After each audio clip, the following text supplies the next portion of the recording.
Hi, this is Nikki, and I am just here to share the messages that I get from our higher selves and everyone that is joining in on this journey to unconditional love and to bring us back into our reunions with our divine loves. And this is just a basically a quick follow up. I recommended that energy read this morning from something Atlas, I think her name is. And I just want to go through it. So I listened to it in its totality, and basically there are so many messages around the divine masculines, around the messages that they've been giving and have been coming through in the healings. So I'll just go through them because I wrote them all down because I was so kind of gobsmacked. It was the most accurate reading and on point of all of the healings that sort of combination of my situation, the healings that we've had, the signs that we've got from all of these divine masculines or divine counterparts. If you've been following these messages for a while, then these will trigger things in you, or you'll remember things. The first one, she firstly says X. She lays the cards out in an X format, and we had X marks the spot a while ago.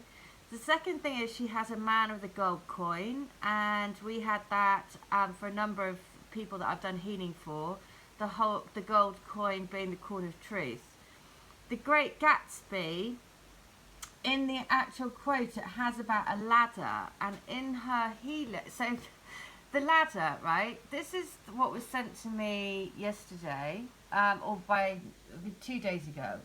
But in a healing that I did for somebody yesterday, there was a teddy bear, right? And they walked off with the teddy bear. Now, the teddy bear looked like this. And what is this teddy bear doing? It is climbing the ladder. So, again, that is very symbolic to me about the divine masculine saying, yes, we are wishing upon the star. We are wanting you to wish upon the star as well. Not only that, but look, the teddy bear at the bottom has got a whole bunch of gold stars in his hand, right? So it's like he's collecting them on the way up. So she talks about the ladder and the fact that some of the divine masculines don't feel they're in the right situation yet. They want to be able to kind of, be materially in the right place, or, feel that they can provide.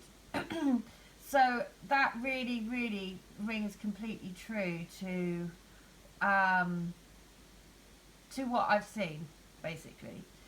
The other thing is that she talks about roots coming out of his feet at one point.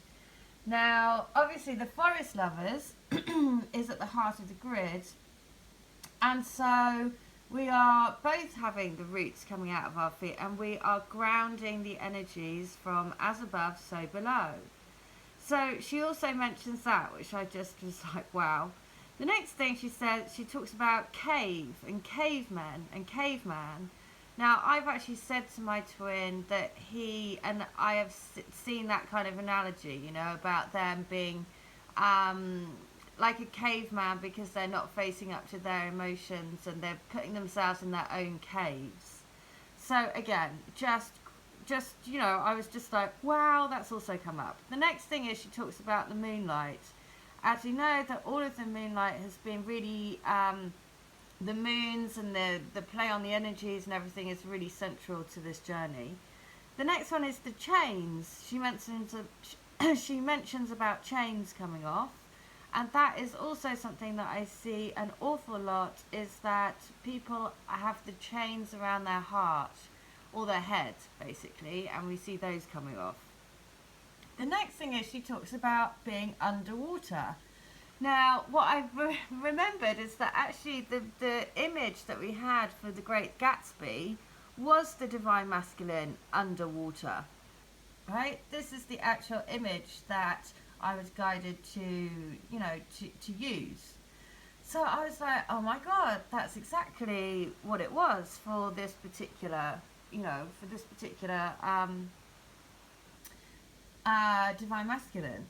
So again, I mean, all of these just keep pointing to the fact that this reading is bang on for many of the people that have had healing from me, because when I listened to it, I was like, that is exactly my situation, basically. The other thing is that she also talks about grounding and looking at seeing what the magic of love brings. And, that's exactly what I've been saying around, bringing in the energies of love actually creates magic all around you. So I was so then, because I was thinking about this, I was thinking, oh, where the stag must fit in somewhere here as well. So then I went to go and look at the Wildwood Tarot, which is what I use for the heart of the grid. The Forest Lovers card here is from the Wildwood Tarot, right? On the front of the Wildwood Tarot is the stag. So I just happened to, because I haven't been into this box for a while, I opened the box, and right on the top, what falls out is this card, the stag card, which is the ancestor card. Now I'm actually going to read it out because, again,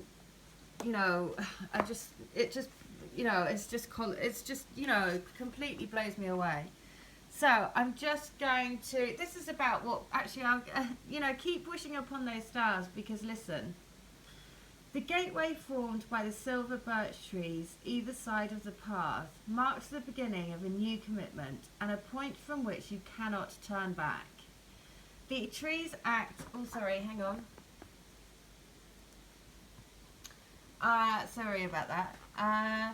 The trees act as a reminder to follow the path and know you're on a journey with a beginning and an end. The path is marked with the tracks that lead you onward. The new moon signifies both an end and a beginning, as Venus, the bright morning star, shows the new dawn of hope. The ancestor is linked to the part of our soul that is most ancient and most closely related to the archetypes that represent nature. She is a guardian of the sacred heart of the land and summons you by beating the drum to the heartbeat of the earth. It is the part of you that unconsciously heard the drum and stirred the first desire to walk the path that is at work here. It is the overpowering strength and patience of nature. It is the awesome and relentless turning of the cycle that brings spring and warmth, an end to hibernation, and the reawakening of abundant life. The ancestor stands before the gateway of nature that leads into the far forest. This is another beginning. Once you pass through the gateway, you must strive to stay on the path and see the journey through to the end. Right? Which is just the fact that we're going to 1 year, it's new beginnings, it's opening the gateway to a new pathway, the pathway to follow your heart and to follow on the path of true divine love. Just amazing. You have made the leap and started a new cycle. Your instinctive spirit has felt it necessary to lead you to the gateway and a new path. What? You may have been reluctant or concerned at first, but whether you realize it or not, a shift has occurred. You may feel wary of the unknown denizens that await you in the forest, but the ancient ancestor within you will guide and reassure you as you relearn and greet new experiences on the path. Trust in your inner voice. Listen to your own instinctive, inquisitive nature.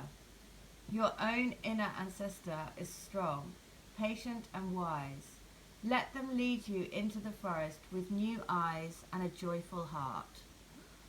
Well, there you go. So that is what your divine masculines, what your divine counterparts want you to know, because all of these particular signs are leading me straight to that card within the tarot box, and that's all from doing healings and piecing it all together from all of your different divine masculines, giving all these different signs and messages.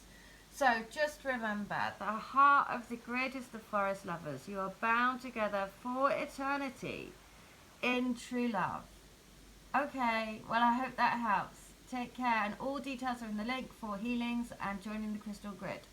Okay, bye.